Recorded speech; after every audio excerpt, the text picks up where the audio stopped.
സ്നേഹമുള്ളവരെ, കുടുംബം ഒരു സഹകാരിയാണ്.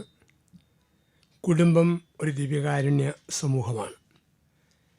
സഹകാരിയാകാൻ, ദിവ്യകാരുണ്യ സമൂഹമാകാൻ കുടുംബം എപ്രകാരം ക്രമീകരിക്കണം എന്നുള്ള ഒരു കൊച്ചു ചിന്ത യോഹന്നാൻ്റെ സുവിശേഷം 2-ാം അധ്യായം 1 മുതൽ 11 വരെയുള്ള വചനത്തെ ആസ്പദമാക്കി നമ്മൾ ധ്യാനിക്കുന്നു, അല്പസമയം ചിന്തിക്കുന്നു. യോഹന്നാൻ്റെ സുവിശേഷം 2-ാം അധ്യായത്തിലാണ് കാനായിലെ കല്യാണ സദ്യ. പ്രകാരമാണ് ആ ഭാഗം പറഞ്ഞു പോവുക. കാനായിൽ ഒരു വിവാഹ സദ്യ നടന്നു. 3-ാം നാളിൽ യേശുവിൻ്റെ അമ്മ അവിടെ ഉണ്ടായിരുന്നു. യേശുവും ശിഷ്യന്മാരും വിരുന്നിന് ക്ഷണിക്കപ്പെട്ടിരുന്നു. അവിടെ വീഞ്ഞ് തീർന്നു പോയപ്പോൾ അവൻ്റെ അമ്മ അവനോട് പറഞ്ഞു, അവർക്ക് വീഞ്ഞില്ല.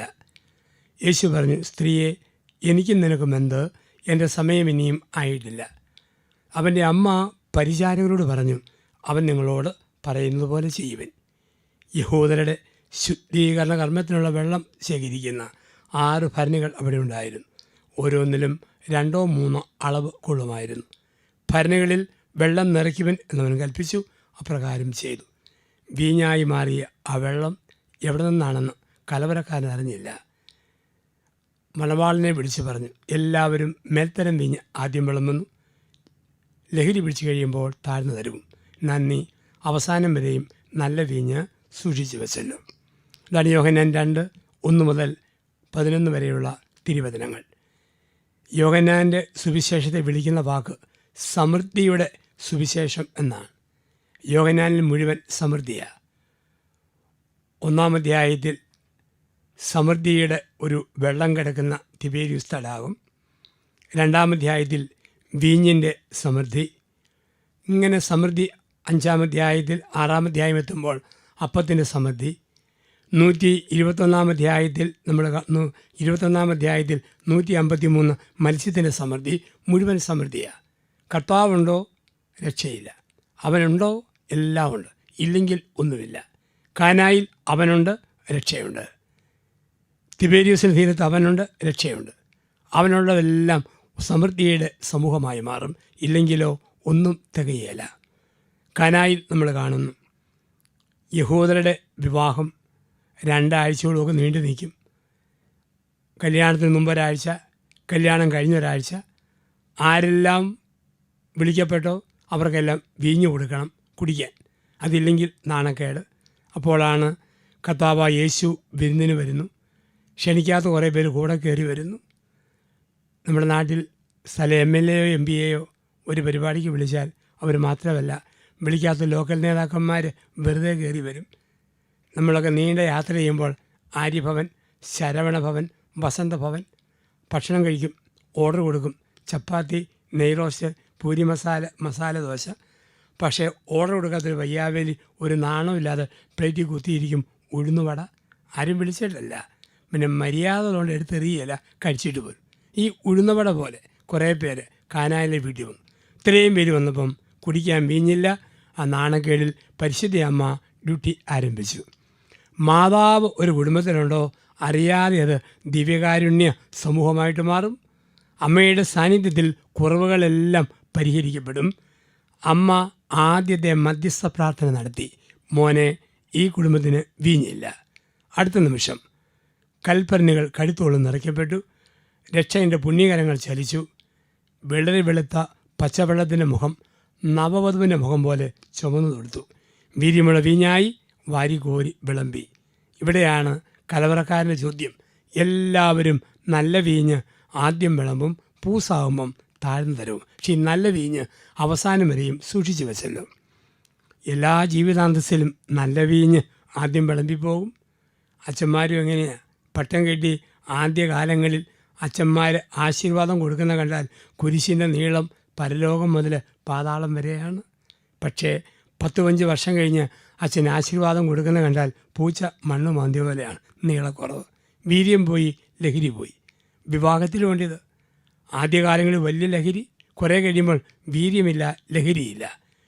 ഒരിക്കൽ കൂടി വീര്യമുള്ള ലഹരിയുള്ള ഒന്നായിട്ട് കുടുംബം മാറണോ, ദിവ്യകാരുണ്യ സമൂഹമാകണോ, മാതാവ് വീട്ടിൽ വേണം, ഈശോ നടുക്ക് വേണം. ഈശോയും മാതാവും വീട്ടിലുണ്ടെങ്കിൽ ആ വീട് ഒരു ദിവ്യകാരുണ്യ സമൂഹമാകും. ആ വീട് ഈശോയെ വഹിക്കുന്ന ഒരു സക്രാരി ആയിട്ട് മാറും. ഇതാണ് കാനായിൽ സംഭവിച്ചത്. ഇതാണ് നമ്മുടെ കുടുംബങ്ങളിലും സംഭവിക്കേണ്ടത്. കർത്താവ് വരുമ്പോൾ ജീവിതത്തിൽ സാന്ദ്രത വർദ്ധിക്കും. യേശുവിൻ്റെ പ്രത്യേകത ഏതാ? അവൻ എവിടെ വരുന്നോ അവിടെ സാന്ദ്രത വർദ്ധിക്കും. അവൻ വരുമ്പോൾ വെള്ളത്തിൻ്റെ സാന്ദ്രത അൾത്താരയിൽ വീഞ്ഞിൻ്റെ സാന്ദ്രതയാകും. അവൻ വരുമ്പോൾ കുർബാനയിൽ വീഞ്ഞിൻ്റെ സാന്ദ്രത രക്തത്തിൻ്റെ സാന്ദ്രതയാകും. അവനുള്ളപ്പോൾ വെള്ളം വീഞ്ഞാകും, വീഞ്ഞ് രക്തമാകും. അവനില്ലെങ്കിലോ രക്തം വെറും വീഞ്ഞ്, വീഞ്ഞ് വെറും വെള്ളം. യേശു കുടുംബത്തിലുണ്ടോ സാന്ദ്രത വർദ്ധിക്കുന്നു. അപ്പോൾ നമ്മുടെ വീട് ഒരു ദിവ്യകാരുണ്യ സമൂഹമായിട്ട് മാറണം എങ്കിൽ കാനായിൽ സംഭവിച്ചതൊക്കെ നമ്മുടെ വീട്ടിലും സംഭവിക്കണം. കാനായിൽ 3 ആത്മീയ ചിന്തകൾ ദൈവം നമുക്കായി തരുന്നു. 1, ജീവിതത്തിൽ പ്രശ്നങ്ങൾ വരുമ്പോൾ പരിഹാരം തരുന്നവൻ പന്തലിൻ്റെ പുറത്തല്ല, പന്തലിൻ്റെ അകത്താണ്. ഇതാണ് ഒന്നാമത്തെ തിരിച്ചറിവ്. ജീവിതത്തിൽ പ്രശ്നം വരുമ്പോൾ പരിഹാരം തരുന്നവൻ പന്തലിൻ്റെ പുറത്തല്ല, പന്തലിൻ്റെ അകത്താണ്. പ്രശ്നം വന്നപ്പോൾ പരിഹാരം തരുന്നവൻ പന്തലിൽ തന്നെയുണ്ട്. ഇന്ന് പലപ്പോഴും ഒരു പ്രശ്നം വരുമ്പം അങ്ങോട്ടോട്ടം ഇങ്ങോട്ടോട്ടം 100 വട്ടം ഓട്ടം, ബഹളം. ഒത്തിരി ബഹളങ്ങളും ശബ്ദങ്ങളും ഒന്നും വെക്കണ്ട. എൻ്റെ തമ്പുരാനേന്ന് ഒറ്റ ഇരിപ്പിലങ്ങ് വിളിച്ചാൽ മതി. എൻ്റെ യേശുവേന്ന് കുർബാനയുടെ മുമ്പിൽ പറഞ്ഞാൽ മതി. എൻ്റെ ദൈവമേ എന്ന് പറഞ്ഞ് കൊന്തയെടുത്ത് ഉരുട്ടിയാൽ മതി. എൻ്റെ ദൈവമേ എന്ന് പറഞ്ഞ് ബൈബിൾ ഒന്ന് തുറന്നാൽ മതി. പ്രശ്നം തരുന്നവൻ പന്തലിൻ്റെ പുറത്തല്ല, പന്തലിൻ്റെ അകത്താണ്. ആ തിരിച്ചറിവ് നമ്മുടെ വീടിനെ ദിവ്യകാരുണ്യ ഭവനമാക്കി മാറ്റും. ഒരുമിച്ച് പ്രാർത്ഥിക്കുന്ന, ഒരുമിച്ച് ബൈബിൾ വായിക്കുന്ന, ഒന്നിച്ച് കർത്താവിനെ തേടുന്ന കുടുംബമായി നമ്മൾ മാറുമ്പോൾ ആ വീട് ദിവ്യകാരുണ്യ ഭവനമാകും. പ്രശ്നങ്ങൾക്ക് പരിഹാരമുണ്ടാകും. ഇതാണ് കാനാ പഠിപ്പിച്ചു. പ്രശ്നങ്ങൾ വരുമ്പോൾ പരിഹാരം തരുന്നവൻ പന്തലിൻ്റെ പുറത്തല്ല, പന്തലിൻ്റെ അകത്താണ്. രണ്ടാമത്തെ മനോഹരമായൊരു ചിന്ത കാനാ നമുക്ക് തരുന്നത്, പ്രതിസന്ധികൾ വളരുമ്പോൾ, അത് വളർന്നു വരുമ്പോൾ തകരാതെ പിടിച്ചു നിൽക്കാൻ പറ്റണം. ക്രിസ്തുവിനെ ജീവിതത്തിൽ മുൻകൂട്ടി ക്ഷണിക്കണം. എല്ലാ ജീവിതത്തിലും കണക്കുകൂട്ടലുകൾ തെറ്റിപ്പോകാം. ഏറ്റവും വലിയ കണക്കുകൂട്ടലുള്ള സ്ഥലമാണ് കല്യാണ വീട്. അവിടെ പോയും കണക്ക് തെറ്റിയല്ലോ. കണക്കുകൾ തെറ്റുമ്പോൾ, കണക്ക് കൂട്ടലുകൾ തെറ്റുമ്പോൾ തളരാതെ പിടിച്ചു നിൽക്കണോ. ക്രിസ്തുവിനെ ജീവിതത്തിൽ മുൻകൂട്ടി ക്ഷണിച്ചിരിക്കണം. കാനായിൽ കണക്കുകൂട്ടലുകൾ തെറ്റി, പക്ഷേ കർത്താവിനെ ക്ഷണിച്ചിരുന്നു, പരിഹാരമായി. നമ്മൾ കണക്ക് കൂട്ടി പോവുക. ഇങ്ങനെ അങ്ങ് പോയാൽ ഒരു 10-15 വർഷം കൂടി ധ്യാനിപ്പിക്കാവുന്ന ഞാൻ കണക്ക് കൂട്ടുമ്പോൾ പെട്ടെന്ന് ഒരു സ്വരവടപ്പ്, പെട്ടെന്ന് ദേഹത്തിനൊരു നൊമ്പരം, പെട്ടെന്ന് നട്ടലിനൊരു വേദന. കണക്ക് കൂട്ടലുകൾ തെറ്റിയില്ലേ? സാമ്പത്തികമായി ബിസിനസ്സിൽ ഇങ്ങനെ വളരാമെന്ന് കരുതിയപ്പോഴാണ് പെട്ടെന്ന് COVID-19. കണക്കുകൂട്ടലുകൾ തെറ്റുന്നില്ലേ? മകനെക്കുറിച്ച് മകളെക്കുറിച്ച് ഭയങ്കരമായ ഭാവി പ്ലാനെ പദ്ധതി, അങ്ങനെ കണക്കുകൂട്ടി പോയപ്പോഴാണ് മോനൊരു ദുഷിച്ച സുഹൃത്ത് ബന്ധം, മകൾ മറ്റൊരു ചെറുപ്പക്കാരനുമായി അനാവശ്യമായ ഒരു പ്രണയബന്ധം. കണക്കുകൂട്ടലുകൾ തെറ്റുമല്ലോ. ആരോഗ്യത്തിൽ, സമ്പത്തിൽ, സമ്പത്തിൻ്റെ മേഖലയിൽ, കുടുംബതലങ്ങളിൽ എവിടെയെല്ലാം കണക്കുകൂട്ടലുകൾ തെറ്റുമോ തകരാതെ പിടിച്ചു നിൽക്കണോ. ക്രിസ്തുവിനെ മുൻകൂട്ടി ക്ഷണിക്കണം. ക്രിസ്തുവിനെ മുൻകൂട്ടി ക്ഷണിച്ചവർക്ക് എന്ത് കണക്ക് തെറ്റിയാലും, എന്ത് പാളിച്ച വന്നാലും പിടിച്ചു നിൽക്കാൻ പറ്റും, സഹിച്ചു നിൽക്കാൻ പറ്റും, തളരാതിരിക്കാൻ പറ്റും. കുടുംബം ദിവ്യകാരുണ്യ സമൂഹമായി മാറണമെങ്കിൽ, ഒരു ദിവ്യ സക്രാരിയാകണമെങ്കിൽ കാനാ തരുന്ന മൂന്നാമതൊരു ചിന്തയുണ്ട്. ഒഴിച്ചു കളയുന്ന വെള്ളം കുടിച്ചു തീർക്കുന്ന വീഞ്ഞാക്കി മാറ്റണം. ഒഴിച്ചു കളയുന്ന വെള്ളം കുടിച്ചു തീർക്കുന്ന വീഞ്ഞാക്കി മാറ്റണം. കാനായിലെ ഭരണികളിൽ ഒഴിച്ചു കളയുന്ന വെള്ളം ക്രിസ്തു സാന്നിധ്യത്തിൽ ആ വെള്ളം കുടിച്ചു തീർക്കുന്ന വീഞ്ഞായി മാറി. ഒഴിച്ചു കളയുന്ന വെള്ളം ഒത്തിരിയുണ്ട്. ഒരു വീടിൻ്റെ വെഞ്ചിരിപ്പിൽ ലഹരി വിതരണം ചെയ്യുമ്പോൾ ഒഴിച്ചു കളയുന്ന വെള്ളം, അനാവശ്യ പണം ചെലവാക്കി ഒരു കെട്ടിടം പണിയുമ്പോൾ ഒഴിച്ചു കളയുന്ന വെള്ളം, ഒത്തിരി ദൂരത്തോടെ വിവാഹം നടത്തുമ്പോൾ ഒഴിച്ചു കളയുന്ന വെള്ളം.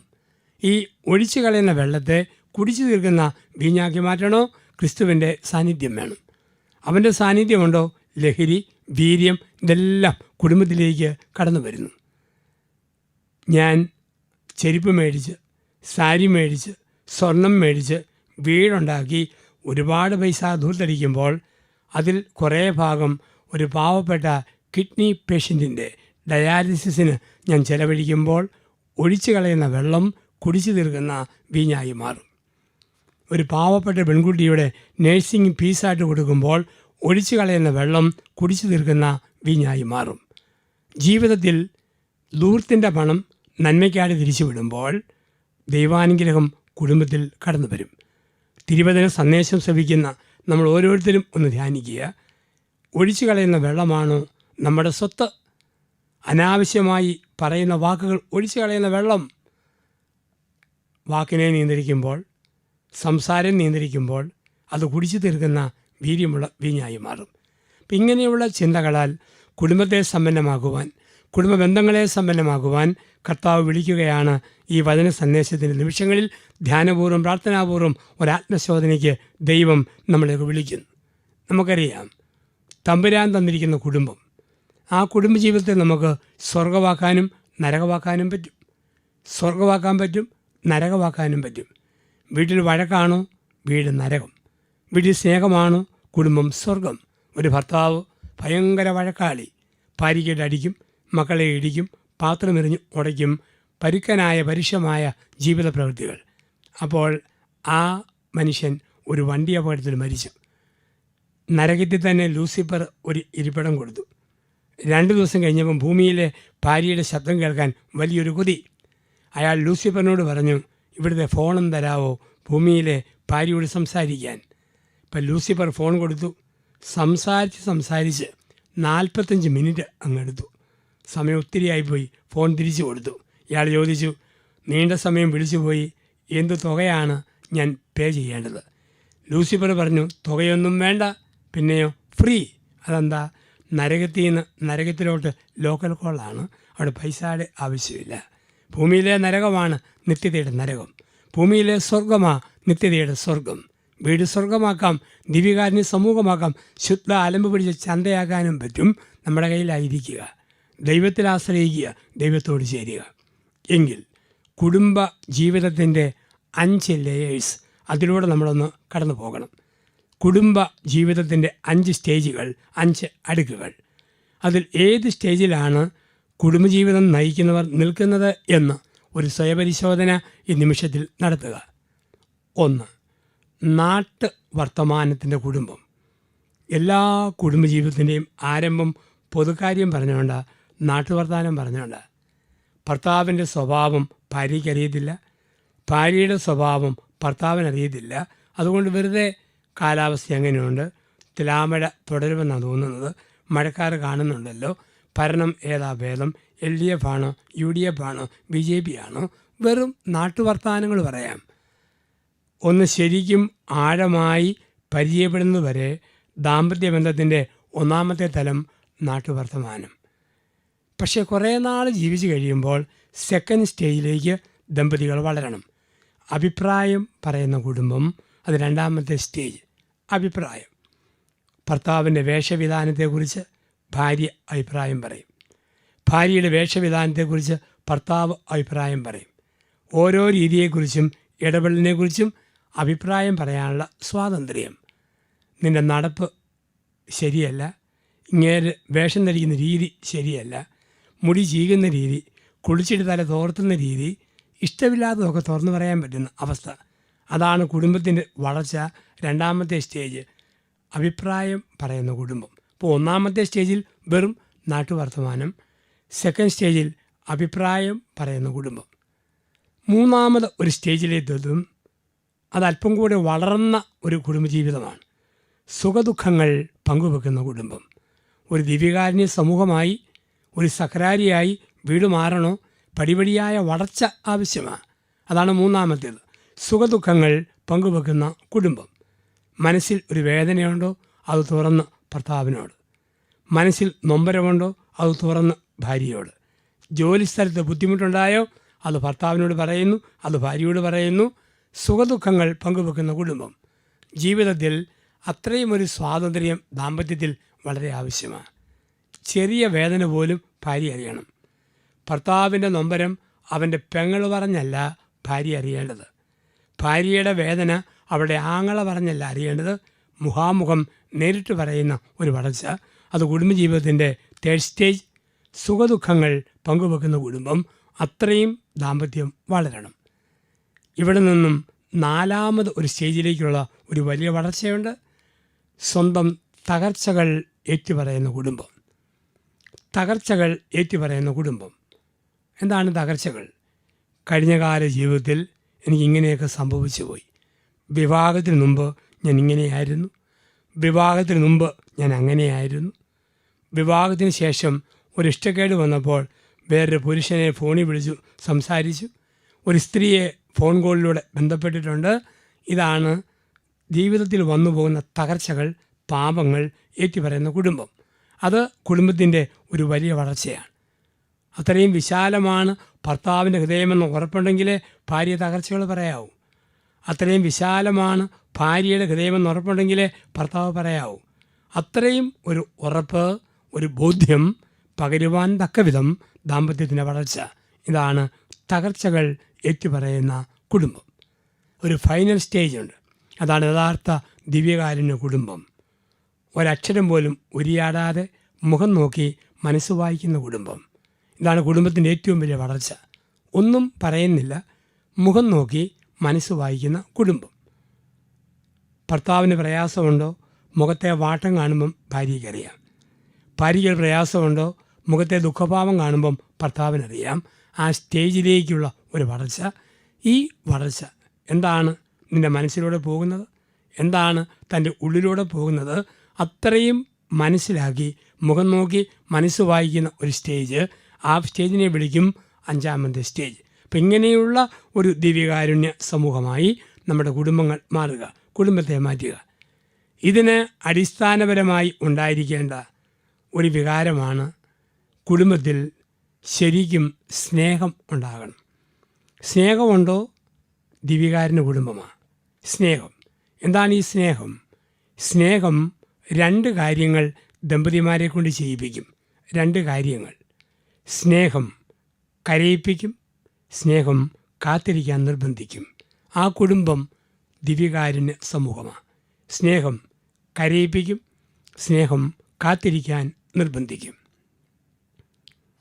ഭർത്താവിന് ഒരു തകർച്ച വന്നാൽ ഭാര്യ കരഞ്ഞു പോകും. ഭാര്യയ്ക്ക് ഒരു തകർച്ച വന്നാൽ ഭർത്താവ് കരഞ്ഞു പോകും. ഭാര്യയ്ക്ക് ഒരു രോഗമെന്നറിഞ്ഞാൽ ഭർത്താവ് കരയും. ഭർത്താവിന് ഒരു രോഗമാണെന്നറിഞ്ഞാൽ ഭാര്യ കരയും. ഈ ഒരു തിരിച്ചറിവ്, കരച്ചിൽ. ഭാര്യയ്ക്ക് നൊമ്പരം വരുമ്പോൾ ദൈവം നീതിമാനാ, കൊടുത്താൽ കൊല്ലത്തും കിട്ടും, കുത്തിയിരുന്ന് അനുഭവിക്കിടിയെന്ന് ഭർത്താവിന് പറയാൻ പറ്റുകയില്ല. ഭർത്താവിന് ഒരു വേദന വന്നാൽ അനുഭവിക്കടോ, അനുഭവിക്കുക, എന്നെ കുറേ കഷ്ടപ്പെടുത്തിയതാ എന്ന് പറയാൻ ഭാര്യയ്ക്കും പറ്റുകയില്ല. ഭർത്താവിൻ്റെ കണ്ണ് നിറഞ്ഞോ, ഭാര്യയുടെ കണ്ണ് നിറയും. ഭാര്യയുടെ കണ്ണ് നിറഞ്ഞോ, ഭർത്താവിൻ്റെ കണ്ണ് നിറയും. ഒരു കണ്ണ് നിറയുമ്പോൾ മറ്റേ കണ്ണിന് ചിരിച്ച് തിളങ്ങാൻ പറ്റുകയില്ല. നമ്മൾ കാണുന്ന ഒരു സാധാരണ കാഴ്ചയാണ് മെഴുകുതിരി. മെഴുകുതിരി ആകുന്നതിന് മുമ്പ് ഇത് രണ്ട് വസ്തുക്കളായിരുന്നു. ഒന്ന് മെഴുക്, രണ്ട് തിരി. ഏതോ ഒരു സ്ഥലത്ത് മെഴുകിയിരിക്കുന്നു, ഏതോ ഒരു സ്ഥലത്ത് തിരിയും ഇരിക്കുന്നു. ആ തിരി കത്തിയാൽ ദൂരെയുള്ള മെഴുകിനെ ബാധിക്കുകയില്ല. പിന്നീട് മെഴുകും തിരിയും കൂടെ മെഴുകുതിരിയായി. മെഴുകുതിരിയായപ്പോൾ തിരി കത്തിയാൽ മെഴുകുരുകും, മെഴുകുരുകിയാൽ തിരി കത്തും. അത് മെഴുകുതിരി. തിരി കത്തുമ്പം മെഴുകുരുകും, മെഴുകുരുകുമ്പോൾ തിരി കത്തും. ജോണിയും ലിസിയും മെഴുകും തിരിയും രണ്ട് സ്ഥലങ്ങളിൽ, രണ്ട് ദേശങ്ങളിൽ ജീവിച്ചു. പക്ഷെ കല്യാണം കഴിഞ്ഞ് ഒരുമിച്ചവർ മെഴുകുതിരിയായി. അപ്പോൾ ലിസി കത്തിയാൽ ജോണി ഉരുകും, ജോണി ഉരുകിയാൽ ലിസി കത്തും. ഇതാണ് സ്നേഹം കരയിപ്പിക്കും, സ്നേഹം കാത്തിരിക്കാൻ നിർബന്ധിക്കും. സ്നേഹത്തിൻ്റെ ഒന്നാമത്തെ ഭാഗം കരയിപ്പിക്കും, രണ്ട് കാത്തിരിക്കാൻ നിർബന്ധിക്കും. സ്നേഹമല്ലേ കാത്തിരിക്കാൻ നിർബന്ധിക്കുക? ധൂർത്തപുത്രൻ ഒളിച്ചുപോയി ദൂരദേശത്തേക്ക് പോയി തിരിച്ചു വരുമ്പോൾ അവനെയും കാത്തു നിൽക്കുന്ന പിതാവിനെയാണ് കാണുക. സ്നേഹം കാത്തിരിക്കാൻ നിർബന്ധിക്കും. ഭാര്യ ഒരു യാത്ര പോയി, വൈകുന്നേരം 4 മണിക്ക് തിരിച്ചു വരുമെന്ന് ഭർത്താവിനറിയാം. 3:45 അവൾ വണ്ടി ഇറങ്ങി വരുന്ന വഴിയിലേക്ക് നോക്കി. ഭർത്താവ് നോക്കി നിൽക്കുമ്പോൾ ഭാര്യയ്ക്ക് മനസ്സിലാകും, എന്നെ സ്നേഹിക്കുന്ന ഭർത്താവ് എനിക്ക് വേണ്ടി കാത്തിരിക്കുന്നു. ഭർത്താവ് ടൗണിൽ പോയി. വരുമെന്ന് പറഞ്ഞ സമയത്ത് ഭാര്യ വരാന്തയിൽ ഭർത്താവിനെ നോക്കി നിൽക്കുമ്പോൾ അവന് മനസ്സിലാകും, എന്നെ കാത്തിരിക്കുന്ന ഭാര്യ. ഇപ്പം സ്നേഹം കരയിപ്പിക്കും, സ്നേഹം കാത്തിരിക്കാൻ നിർബന്ധിക്കും. പലപ്പോഴും കുടുംബ ബന്ധങ്ങൾ തകരുന്നതും ഡൈവോഴ്സ് കേസുകൾ വർദ്ധിക്കുന്നതും സ്നേഹം പ്രകടിപ്പിക്കാത്ത കുടുംബങ്ങളില്ല. സ്നേഹിക്കുന്ന ഒരു ഭർത്താവുണ്ടോ, ഭാര്യ എന്തും സഹിക്കും. സ്നേഹിക്കുന്ന ഭാര്യയുണ്ടോ, ഭർത്താവ് എന്തും സഹിക്കും. അപ്പോൾ ഈ സ്നേഹത്തിൻ്റെ കാത്തിരിപ്പുകൾ നഷ്ടപ്പെടുമ്പോഴാണ് ബന്ധങ്ങൾ തളരുക. സ്നേഹമെന്ന് പറയുന്നത് ഒത്തിരി വറുത്തതും പൊരിച്ചതും ഒരത്തിയതൊന്നും കഴിക്കുന്നതല്ല. ഉള്ളതുകൊണ്ട് ഓണം പോലെ പ്രകടിപ്പിക്കണം. ചില ആണുങ്ങളുടെ ഉള്ളു നിറയെ സ്നേഹമാണ്, പക്ഷെ കാണിക്കാൻ അറിയത്തില്ല. ഒരു സ്ത്രീ സ്വന്തം മോനെക്കുറിച്ച് പറഞ്ഞു, എൻ്റെ മോൻ മിടുക്കനാ, അവന് 5 ഭാഷകളറിയാം: മലയാളം, തമിഴ്, കന്നഡ, ഹിന്ദി, ഇംഗ്ലീഷ്. പക്ഷെ ഒരു കുഴപ്പമുണ്ട്, ഊമന, വർത്തമാനം പറയുകയില്ല. 5 ഭാഷ അറിയാം, പക്ഷെ ഊമന, വർത്തമാനം പറയുകയില്ല. ചില ആണുങ്ങളുടെ ഉള്ളു നിറയെ ഭാര്യയോട് സ്നേഹമാണ്, പക്ഷെ ഒരിക്കലും അത് കാണിക്കാൻ അറിയത്തില്ല, പ്രകടിപ്പിക്കാൻ അറിയത്തില്ല. സ്നേഹം പ്രകടിപ്പിച്ചാൽ വീട് സ്വർഗമാകും. സ്നേഹം പ്രകടിപ്പിച്ചാൽ വീട് ഒരു ദിവ്യകാരുണ്യ സമൂഹമാകും. അത് ഭർത്താവും പ്രകടിപ്പിക്കണം, അത് ഭാര്യയും പ്രകടിപ്പിക്കണം. അപ്പം അങ്ങനെയുള്ള ഒരു സ്നേഹ സമൂഹമായി നമ്മുടെ സമൂഹത്തെ വളർത്തിയെടുക്കാൻ നമുക്ക് സാധിക്കുക എന്നുള്ളതാണ്. ഒരു സ്ത്രീ പറഞ്ഞു, എൻ്റെ അച്ഛ, എൻ്റെ ഭർത്താവ് എന്നെയല്ല കല്യാണം കഴിച്ചിരിക്കുന്നത്, 20 ഏക്കർ റബ്ബർ തോട്ടത്തെയും ഒരു മാരുതിക്കാരനെയുമാണ്. മാസത്തിൽ 5 ദിവസം പോലും എൻ്റെ കൂടെ വന്ന് താമസിക്കത്തില്ല. അപ്പം ഞാൻ പറഞ്ഞതേ, ഭാര്യയ്ക്ക് ഇങ്ങനെ പരാതിയുണ്ട്. കെട്ടിയാൻ പറഞ്ഞു, പൊട്ടി, അവക്കുള്ള വിവരമുണ്ടോ? എന്നാത്തിൻ്റെ കുറവാച്ചാൽ ഡെയിലി 5 ഷീറ്റ് അവളുടെ പേരിൽ. ഒരു മാരുതി സെൻ കാറ്, സമർത്ഥനായൊരു ഡ്രൈവർ, ഒരു കുറവും ഞാൻ വരുത്തിയിട്ടില്ല. ഞാൻ പറഞ്ഞു, അതാ കുറവ്, ഡ്രൈവർ പോരാ, നീ തന്നെ വീട്ടിൽ വേണം. അച്ഛൻ്റെ ഈ സന്ദേശം ശ്രവിക്കുന്ന പ്രിയപ്പെട്ട ദൈവജനമേ, ദൈവം തന്നിരിക്കുന്ന അടിസ്ഥാന സമൂഹമാണ് കുടുംബം. ആ കുടുംബത്തിൽ ഒരു നല്ല ഭർത്താവായി, ഒരു നല്ല ഭാര്യയായി ജീവിക്കുവാൻ, ദൈവത്തെ മഹത്വപ്പെടുത്തുവാൻ, സ്നേഹം പങ്കുവയ്ക്കുവാൻ, മുഖം നോക്കി മനസ്സ് വായിക്കുന്ന കുടുംബമാകുവാൻ നമുക്ക് കഴിയട്ടെ. അതിന് നല്ലവനായ ദൈവം നമ്മളെ ശക്തിപ്പെടുത്തട്ടെ. കുടുംബജീവിതത്തെ സ്ഥാപിച്ചനുഗ്രഹിച്ച നല്ലവനായ ദൈവമേ, ഞങ്ങൾക്ക് നൽകിയിരിക്കുന്ന എല്ലാ കുടുംബങ്ങളെയും അനുഗ്രഹിച്ച് ആശീർവദിക്കണമേ. ഞങ്ങളുടെ കുടുംബത്തിൻ്റെ നടുക്ക് യേശുവേ നീ നിൽക്കണമേ. ഒപ്പം പരിശുദ്ധ അമ്മയെ മറിയമേ, ഞങ്ങൾക്കായി മധ്യസ്ഥം യാചിക്കണമേ. പിതാവിൻ്റെയും പുത്രൻ്റെയും പരിശുദ്ധാത്മാവിൻ്റെയും നാമത്തിൽ ആമേൻ. നന്മ തന്നെയായ ദൈവം നമ്മളെ അനുഗ്രഹിക്കുന്ന വിശുദ്ധ നിമിഷങ്ങളിലൂടെ നമ്മൾ കടന്നു പോകുന്നു. എൻ്റെ ദൈവം എല്ലാം എൻ്റെ നന്മയ്ക്കായി ഒരുക്കുമെന്ന് പരിശുദ്ധനായ പൗലോസ് നമ്മോട് പറയുന്നു. വ്യക്തിജീവിതങ്ങളെ, കുടുംബജീവിതങ്ങളെ, സഭാജീവിതത്തെ എല്ലാം ദിവ്യകാരുണ്യനാഥനായ ഈശോയുടെ മുമ്പിലേക്ക് നമുക്ക് കൊണ്ടുവരാം. അരളിക്കാട് കതിരുകൾ നാനാദുക്കളിലേക്ക് വിതറി നിൽക്കുന്നത് പോലെ കർത്താവിൻ്റെ അനുഗ്രഹം നമ്മുടെ മേൽ വാരി വരുന്ന നിമിഷങ്ങളിൽ ആരാധനയോടെ ഗാനമാലപിച്ചുകൊണ്ട് ഈശോയുടെ മുമ്പിൽ നമ്മുടെ ഹൃദയങ്ങളെ നമുക്ക് വ്യാപരിപ്പിക്കാം.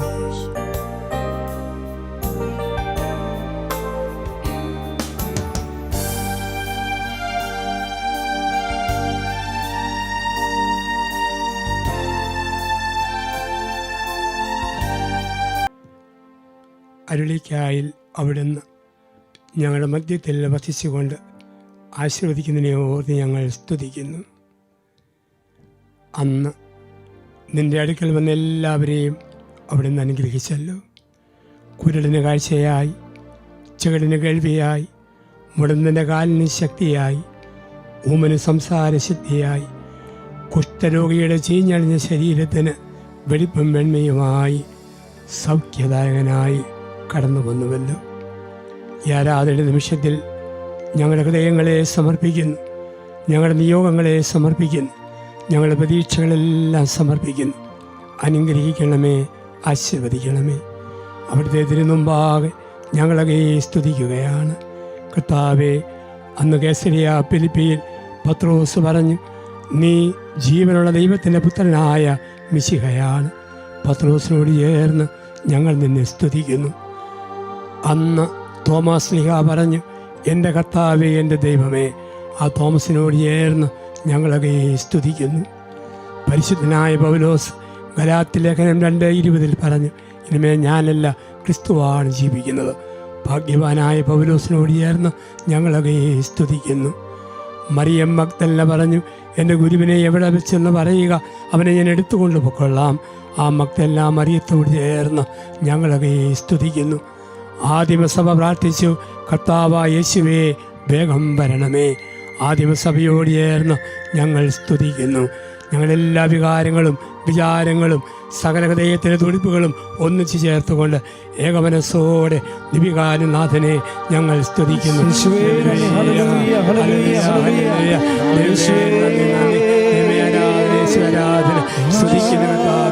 ഞങ്ങളെ മകനപ്പെടുന്നു. അപ്പമായി വന്നവനെ, അത്തിന്റെ പുത്രനായി വന്നവനെ, വസിക്കുന്ന കർത്താവേ, hallelujah hallelujah hallelujah hallelujah hallelujah. ഞങ്ങളുടെ വസിക്കുന്നു, ഹൃദയത്തിൽ വസിക്കുന്നവനെ, ഹല്ലേലൂയ ഹല്ലേലൂയ ഹല്ലേലൂയ ഹല്ലേലൂയ.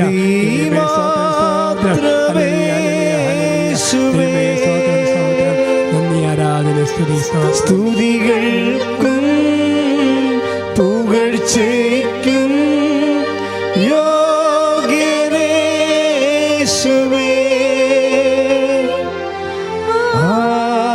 ആരാധന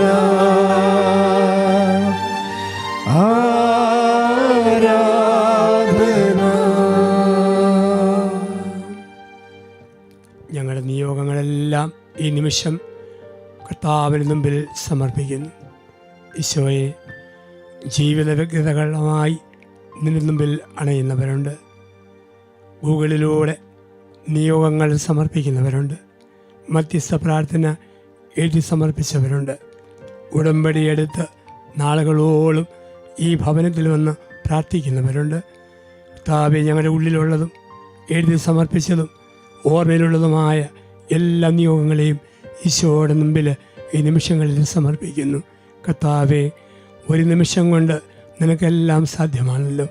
എബ്രായ ലേഖനത്തിൻ്റെ 13:8 തിരുവചനത്തിൽ വായിക്കുന്നു, കർത്താവായ യേശു ക്രിസ്തു ഇന്നലെയും ഇന്നും എന്നും ഒരേ ആൾ തന്നെയാണ്. യേശുവേ, ഇന്നലകളിൽ അത്ഭുതങ്ങൾ വാരി വിതറിയ നീ ഇന്നും ലോകാവസാനം വരെയും നിന്റെ അത്ഭുതങ്ങൾ, നിന്റെ അടയാളങ്ങൾ വിശ്വാസികളുടെ സമൂഹത്തിൽ വാരി വിതരണമേ എന്ന് പ്രാർത്ഥിക്കുന്നു. സമർപ്പിക്കുന്ന കർത്താവേ, ഞങ്ങൾക്കിടയിൽ ശാരീരികമായ വിവിധങ്ങളായ രോഗമുള്ളവരെ സമർപ്പിക്കുന്നു. കുടുംബ ബന്ധങ്ങൾ തകർന്നുപോയ ദമ്പതിമാരെ സമർപ്പിക്കുന്നു. മക്കൾ, മാതാപിതാക്കൾ ബന്ധങ്ങളിൽ വന്നുപോയ തകർച്ചകളെ സമർപ്പിക്കുന്നു. ഈശോയെ സമർപ്പിക്കുന്നു. വിശ്വാസ ജീവിതത്തിൽ നിന്നും അകന്നുപോയവരെ സമർപ്പിക്കുന്നു. നിരീശ്വര ചിന്തകളുമായി കടന്നു പോകുന്നവരെ സമർപ്പിക്കുന്നു. ദുഷിച്ച പ്രേമബന്ധങ്ങളിൽ പെട്ടുപോയവരെ സമർപ്പിക്കുന്നു. സഭയെയും കൂദാശികളെയും പരിഹസിക്കുന്നവരെ സമർപ്പിക്കുന്നു. ആത്മീയ ശുശ്രൂഷകളെയും നിന്ദിക്കുന്നവരെ സമർപ്പിക്കുന്നു. കർത്താവേ, കുരിശിൽ നീ കിടന്നപ്പോൾ വെല്ലുവിളിച്ചല്ലോ, ദൈവത്തന്നാണെങ്കിൽ നീ ഇറങ്ങി വരിക. ഇന്നും സഭയെ വെല്ലുവിളിക്കുന്ന, പൗരോഹിത്യത്തെ വെല്ലുവിളിക്കുന്ന, സഭാ ശുശ്രൂഷകളെ വെല്ലുവിളിക്കുന്ന എല്ലാ മക്കളെയും സമർപ്പിക്കുന്നു. മാനസാന്തരത്തിലേക്ക്, വീണ്ടും വിചാരത്തിലേക്ക്, വിടുതലിലേക്ക് അവരെല്ലാവരെയും നയിക്കണമേ. അവിടുത്തെ തിരുമുമ്പിൽ ഞങ്ങളെല്ലാവരെയും സമർപ്പിച്ചുകൊണ്ട് പിതാവും പുത്രനും പരിശുദ്ധാത്മാവുമായ ത്രിയേക ദൈവത്തെ ഞങ്ങൾ ആരാധിക്കുന്നു. പിതാവായ ദൈവമേ, ഒന്നുമില്ലാതിരുന്ന ആദിമ ശൂന്യതയിൽ ഉണ്ടാകട്ടെ എന്ന വാക്കിനാൽ എല്ലാറ്റിനെയും അവിടുന്ന് സൃഷ്ടിച്ചു. പർദീസ നൽകി, ആദ്യ മാതാപിതാക്കളെ നൽകി, ആദ്യ സഹോദരങ്ങളെ നൽകി. ജനതയുടെ പിതാക്കന്മാരാകുവാൻ അബ്രഹാം, ഇസഹാക്ക്, യാക്കോബ് എന്നിവരെ വിളിച്ചു. ജനതയുടെ നായകനാകുവാൻ മോശയെ തെരഞ്ഞെടുത്തു. തിരുത്തുവാൻ പ്രവാചകന്മാരെയും വിശുദ്ധീകരിക്കുവാൻ പുരോഹിതന്മാരെയും നയിക്കുവാൻ നേതാക്കന്മാരെയും ഭരിക്കുവാൻ രാജാക്കന്മാരെയും കാലാകാലങ്ങളിൽ തന്ന ദൈവമേ, ഞങ്ങളെ സ്തുതിക്കുന്നു. കടൽ മുറിച്ചവനെ, കരതെളിച്ചവനെ, മന്ന പൊഴിച്ചവനെ, കാടപ്പക്ഷിയെ തന്നവനെ, വെള്ളമൊഴുക്കി തന്നവനെ ഞങ്ങൾ സ്തുതിക്കുന്നു. വാഗ്ദാന പേടകത്തിലും സമാഗമ കൂടാരത്തിലും പൂർവീകർക്ക് കൂടാരമടിച്ച ശക്തനായ യഹോവയായ ദൈവമേ സ്തുതിക്കുന്നു. കാലത്തിൻ്റെ പൂർണ്ണതയിൽ തന്നിൽ വിശ്വസിക്കുന്ന ഒരുവരും നശിച്ചു കെട്ടുപോകാതെ നിത്യജീവൻ പ്രാപിക്കേണ്ടതിന് തൻ്റെ ഏകജാതനെ നൽകുവാൻ തക്കവിധം ഈ ലോകത്തെ അത്രമാത്രം സ്നേഹിച്ച പിതാവായ ദൈവമേ, ഞങ്ങളങ്ങേ ആരാധിക്കുന്നു, സ്തുതിക്കുന്നു, അങ്ങേക്ക് ഞങ്ങൾ നന്ദി പറയുന്നു. ആദ്യനും അന്ത്യനും നീ മാത്രമേ യേശുവേ. സ്തുതികൾക്കും പുകഴ്ചയ്ക്കും യോഗ്യനേ യേശുവേ.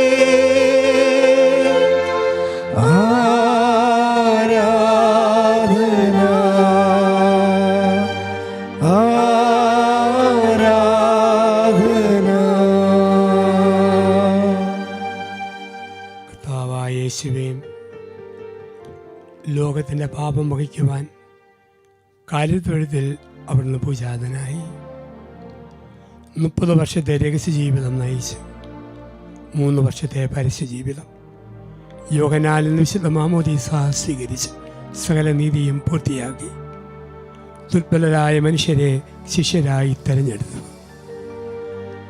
കുരുടന് കാഴ്ചയും ചെകിടിന് കേൾവിയും കുഷ്ഠരോഗിക്ക് വിടുതലും മരിച്ചവന് പുതുജീവനും ഒക്കെ കൊടുത്ത് ദൈവരാജ്യം പ്രഘോഷിച്ചു. ശാന്തമാകുക എന്ന വാക്കിനാൽ കാറ്റിനെയും കടലിനെയും ശാസിച്ചു. ശാന്തമാകൂ എന്ന വാക്കിൽ നെയ്മിലെ വിധവയെ ആശ്വസിപ്പിച്ചു. ലോകാവസാനം വരെ വസിക്കുവാൻ സ്നേഹത്തിൻ്റെ കൂതാശയായ വിശുദ്ധ കുർബാന നീ സ്ഥാപിച്ചു. കാൽവരി കുരിശിൽ ഞങ്ങൾക്കായി മരിച്ചു, കല്ലറയിൽ അടക്കപ്പെട്ടു, 3-ാം ദിവസം ഉയർന്നു, 40-ാം ദിവസം സ്വർഗത്തിലേക്ക് ആരോഹണം ചെയ്തു. വന്നവനും വരുവാനുള്ളവനുമായ ദൈവപുത്ര, സഹായകനായ പരിശുദ്ധാത്മാവിനെ വാഗ്ദാനം ചെയ്ത കർത്താവായ യേശുവേ, ഞങ്ങളങ്ങേ ആരാധിക്കുന്നു, സ്തുതിക്കുന്നു, അങ്ങേക്ക് ഞങ്ങൾ നന്ദി പറയുന്നു. യേശുവേ നന്ദി. Hallelujah hallelujah hallelujah hallelujah hallelujah. യേശുവേ ആരാധന ആരാധന ആരാധന ആരാധന. Hallelujah hallelujah hallelujah. ആരാധന ആരാധന ആരാധന ആരാധന ആരാധന ആരാധന ആരാധന ആരാധന. ഒന്നുമില്ലാതിരുന്ന ആദിമശൂന്യതയിൽ അഗാധങ്ങൾക്ക് മീതെ തത്തിക്കളിച്ച ആത്മാവായ ദൈവമേ, ഞങ്ങളങ്ങയെ സ്തുതിക്കുന്നു. ജോയൽ പ്രവാചകന്റെ പരിശുദ്ധ പ്രവചനം അവസാന നാളുകളിൽ എല്ലാ ദാസന്മാരുടെ മേലും ദാസിമാരുടെ മേലും എൻ്റെ ആത്മാവിനെ ഭക്ഷിക്കും. ഇതാ കർത്താവിൻ്റെ ദാസി എന്ന് പരിശുദ്ധ മറിയം പറഞ്ഞ നിമിഷത്തിൽ മാതാവിൻ്റെ ഉദരത്തിൽ കൂടാരം പിടിച്ച ദൈവചൈതന്യമേ സ്തുതിക്കുന്നു. യോർദാൻ നദിയിൽ മാമോദീസയുടെ വേളയിൽ മാടപ്രാവിൻ്റെ രൂപത്തിൽ പറന്നിറങ്ങിയ ദൈവചൈതന്യമേ സ്തുതിക്കുന്നു. പെസഹാട രാത്രിയിൽ അർപ്പിത വസ്തുക്കളായ അപ്പത്തിലും വീഞ്ഞിലും വന്ന് വസിച്ച ദൈവചൈതന്യമേ സ്തുതിക്കുന്നു. പെന്തക്കോസ്ത് തിരുനാളിൽ 3000 അഗ്നിനാളമായി ആടിനിറങ്ങിയ ദൈവചൈതന്യമേ സ്തുതിക്കുന്നു. ഞങ്ങളുടെ ശുശ്രൂഷകളിൽ, ഭജന പ്രഘോഷണത്തിൽ, ആരാധനയിൽ അഭിഷേകമായി വന്നു വസിച്ച് ഞങ്ങളുടെ ഭവനത്തെയും സഭയെയും ലോകത്തെയും വിശദീകരിച്ച് ജ്വലിപ്പിക്കുന്ന പരിശുദ്ധാത്മാവായ ദൈവമേ, ഞങ്ങളങ്ങേ ആരാധിക്കുന്നു, സ്തുതിക്കുന്നു, അങ്ങേക്ക് ഞങ്ങൾ നന്ദി പറയുന്നു. യേശുവേ നന്ദി. Hallelujah hallelujah hallelujah. യേശുവേ സ്തുതി. Hallelujah hallelujah hallelujah. ഞങ്ങളെ സ്തുതിക്കുന്ന കർത്താവേ, ഞങ്ങളെ ആരാധിക്കുന്ന ഈശോയേ, ഞങ്ങളെ മഹത്വപ്പെടുന്ന കർത്താവേ. Hallelujah hallelujah hallelujah hallelujah hallelujah. യേശുവേ നന്ദി. Hallelujah hallelujah hallelujah. പരിശുദ്ധാത്മാവേ, ഞങ്ങളിൽ നിറയണമേ, നിറഞ്ഞു കവിയണമേ, കവിഞ്ഞൊഴുകണമേ. പരിശുദ്ധാത്മാവേ, ഞങ്ങൾ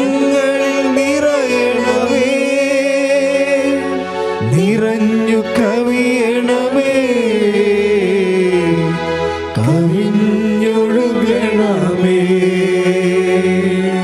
പുതിയൊരു ജനനം നൽകും പരിശുദ്ധാത്മാവേ, പുതിയൊരു ശക്തിയിലുണരാ കൃപ നീ ചൊരിയണമേ. പുതിയൊരു ജനനം നൽകും പരിശുദ്ധാത്മാവേ, പുതിയൊരു ശക്തിയിലുണരാ കൃപ നീ ചൊരിയണമേ. ഈശോയുടെ മുമ്പിൽ മൗനമായി നമ്മുടെ വികാര വിചാരങ്ങൾ മുഴുവനായി സമർപ്പിക്കാം. കർത്താവെല്ലാം കാണുകയാണ്.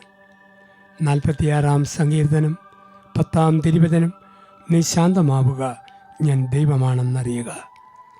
പർദീസായുടെ ശാന്തതയിൽ ആദ്യ മാതാപിതാക്കൾ അവൻ്റെ ശബ്ദം കേട്ടു, അവൻ്റെ കാൽപര്യമാറ്റം കേട്ടു.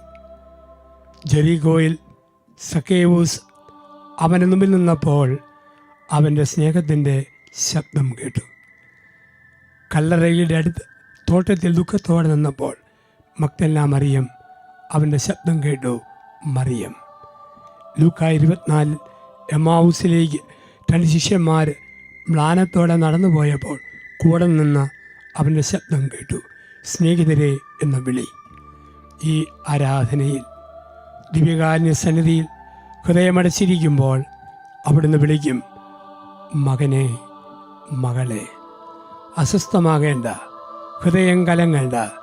എൻ്റെ പിതാവിൻ്റെ ഭവനത്തിൽ അനേക വാസസ്ഥലങ്ങളുണ്ട്. ഞാൻ പോയി എവിടെയായി കഴിയുമ്പോൾ നിങ്ങളുമായിരിക്കേണ്ടതിന് കൂട്ടിക്കൊണ്ടുപോകും.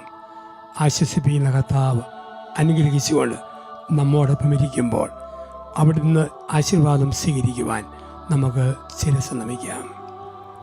പിതാവായ ദൈവത്തിൻ്റെ സ്നേഹവും ഏകജാതൻ്റെ കൃപയും വിശുദ്ധീകരിക്കുന്ന പരിശുദ്ധാത്മാവിൻ്റെ സഹവാസവും സാന്നിധ്യവും നാം ഏവരോടും കൂടെ ഉണ്ടായിരിക്കട്ടെ, എപ്പോഴും എപ്പോഴും എന്നേക്കും. ആമേൻ. പരിശുദ്ധ പരമ ദിവ്യകാരുണ്യത്തിന് എന്നേരവും ആരാധനയും സ്തുതിയും പുകഴ്ചയും ഉണ്ടായിരിക്കട്ടെ. പരിശുദ്ധ പരമ ദിവ്യകാരുണ്യത്തിന് എന്നേരവും ആരാധനയും സ്തുതിയും പുകഴ്ചയും ഉണ്ടായിരിക്കട്ടെ. പരിശുദ്ധ പരമ ദിവ്യകാരുണ്യത്തിന് എന്നേരവും ആരാധനയും സ്തുതിയും പുകഴ്ചയും ഉണ്ടായിരിക്കട്ടെ.